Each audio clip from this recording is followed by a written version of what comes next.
Shalom, roi et reine du royaume de Dieu, je suis Jean-Claude Dogo de Rich Ministries et je salue l'église qui est dans votre maison. Aujourd'hui, nous allons avoir un thème qui est important. Le thème, c'est la prière de décolonisation. Ce thème intéresse plutôt les pays qui sont colonisés. Croyez-moi, ce ne sont pas des pays seulement en Afrique. Le Groenland est colonisé, les îles Féroé sont colonisées. Il y a beaucoup de pays en Europe, etc., qui sont colonisés. Mais c'est la prière de décolonisation. Et cette prière a été dite par le roi David. C'est pour dire que, bien aimé, les gens doivent faire attention à qui ils s'attaquent. Si vous attaquez à quelqu'un qui est ancré dans la prière, faites très, très attention. Je me souviens, quand j'étais au travail, il y avait des jeunes collègues qui voulaient jouer avec moi, qui voulaient me provoquer, me créer des problèmes. Je leur ai dit, vous savez, je suis venu ici pour me chercher, comme on dit à Abidjan. Mais si vous voulez me créer des ennuis, alors soyez prêts parce que nous allons combattre dans le physique, mais ne dormez pas la nuit. Parce que la nuit, je vais vous combattre dans le spirituel. Donc, nous allons voir ici comment David a combattu ses ennemis dans le spirituel pendant que peut-être eux, ils dormaient, alors qu'ils l'ont provoqué dans le physique. La prière de décolonisation. Psaume 109, c'est tout le chapitre, mais nous allons nous concentrer sur les 20 premiers versets, mais là, je vais lire seulement du verset 1 à 5. Le reste, je vais présenter avec vous les 14 points qui ressortent de cette prière que David fait à Dieu pour décoloniser sa nation. Au chef des chantres de David, psaume. Dieu de ma louange ne te tait point, car ils ouvrent contre moi une bouche méchante et trompeuse. Ils me parlent avec une langue mensongère. Ils m'environnent de discours haineux et ils me font la guerre sans cause. David, ici, indexait la diplomatie internationale des superpuissances. Qu'est-ce que cette diplomatie fait? Elle ouvre la bouche, elle ouvre contre la nation qu'elle vise, qu'elle a colonisée, une bouche méchante et trompeuse, des paroles avec une langue mensongère, et elle environne ces pays-là de discours haineux. Et en plus, ces superpuissances font la guerre à ces pays sans cause. Voici ce que David a décrit ici à Dieu.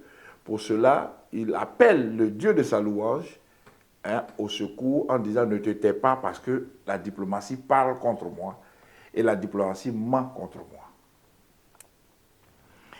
Alors, le verset 4 maintenant, « Tandis que je les aime, ils sont mes adversaires. Mais moi, je recours à la prière. » Alors, vous voyez, les pays africains qui sont des pays colonisés, qui ont besoin de cette prière de décolonisation, aiment beaucoup leurs pays colonisateurs. Les noms de leurs enfants, c'est les noms des pays colonisateurs. La langue officielle, c'est la langue du pays colonisateur. Elle ne fait même pas la promotion de sa propre langue personnelle. Quand elle veut voyager, elle voyage dans la capitale du pays colonisateur. Quand elle veut garder l'argent, elle garde l'argent dans les banques de ces pays colonisateurs. Quand elle a une compagnie aérienne continentale, elle va prendre quelqu'un du pays colonisateur pour mettre cette personne à la tête de cette compagnie continentale. Et cette personne de ce pays colonisateur-là vient faire tomber la compagnie aérienne continentale pour privilégier maintenant, sa compagnie nationale. Donc, les Africains colonisés préfèrent donc prendre les avions de ce pays colonisateur pour se rendre partout dans le monde, alors qu'ils pouvaient conserver leur compagnie aérienne continentale. Bref, nous aimons nos colonisateurs, mais eux, qu'est-ce qu'ils nous donnent en retour? Et ils sont nos adversaires, tandis que je les aime, ils sont mes adversaires. Alors, qu'est-ce qu'il décide de faire, donc, David? Il dit au verset 5, ils me rendent, moi, je recours à la prière. Donc, la prière de décolonisation, hein, et ils me rendent le mal pour le bien et de la haine pour mon amour.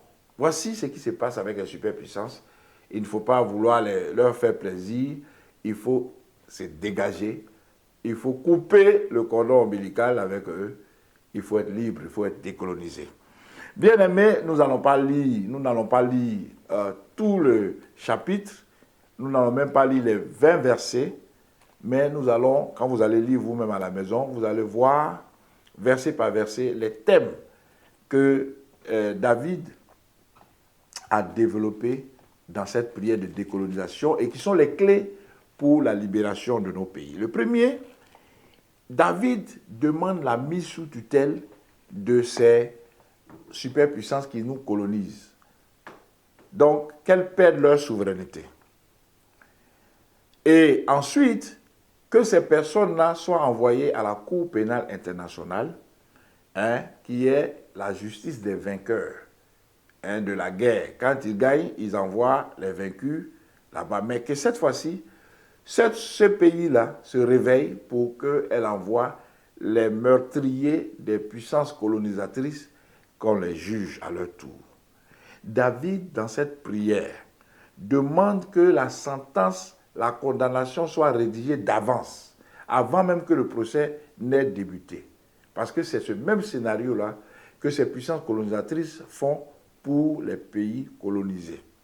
David demande que la plaidoirie des puissances colonisatrices qui seront envoyées à la CPI ne soit pas recevable, que leur plaidoirie soit irrecevable, qu'elle ne trouve pas d'oreille attentive. David demande une fin brutale du mandat de ces leaders-là, des leaders des pays colonisateurs qui pillent l'Afrique, qui pillent les pays colonisés. David demande, en 6e point, que un leader soit imposé en lieu et place de ce leader-là, qui a été brutalement enlevé, soit imposé dans ce pays colonisateur-là, par la communauté internationale. Et c'est ce qu'ils ont l'habitude de faire dans les pays colonisés. David demande que ces choses-là se passent à leur tour chez eux.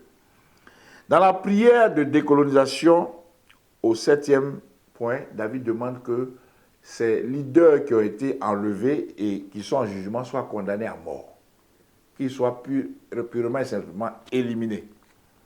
C'est ce qu'ils ont fait pour des leaders africains. Ils les ont tués, même quand ces leaders-là demandaient pardon pour leur vie.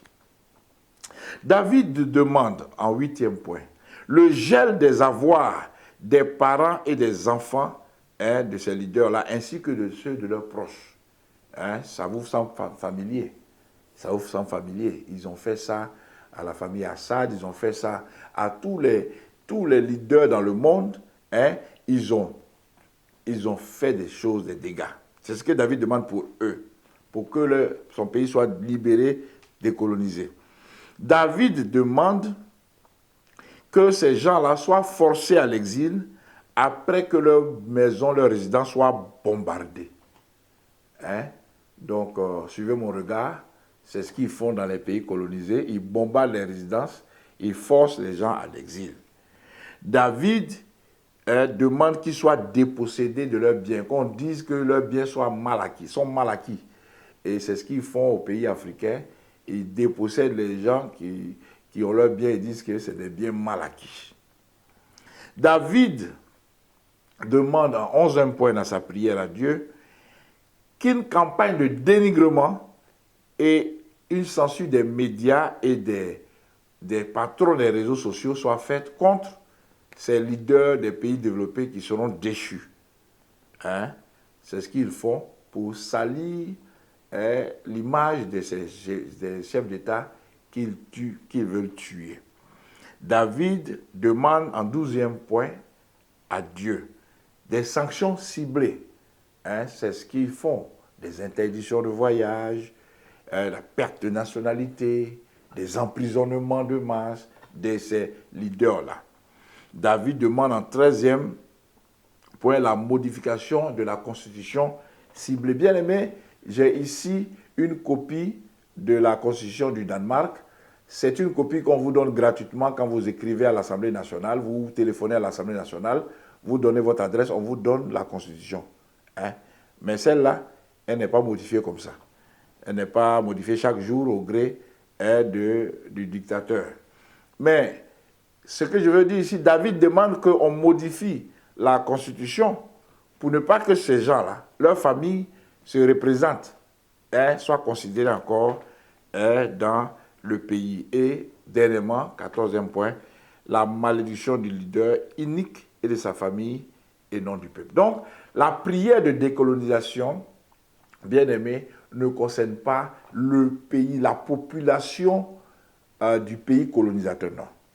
David est conscient que la population est innocente, en tout cas la grande majorité de cette population. Mais l'élite, c'est elle qui est corrompue. Donc David demande que Dieu s'occupe particulièrement de l'élite, qu'il les ruine, qu'il tue leurs descendants, il les extermine. Lisez, vous allez voir la gravité de cette prière, mais c'est comme ça aussi qu'il nous tue gravement chez nous. Donc, si nous voulons que nos pays soient décolonisés, c'est la prière de David que nous allons faire dans le psaume 109, la prière de décolonisation. Bien-aimés, vous avez les secrets, vous avez les clés, vous pouvez prier. Tu peux prier pour la décolonisation de ton pays. Que Dieu te bénisse. Shalom.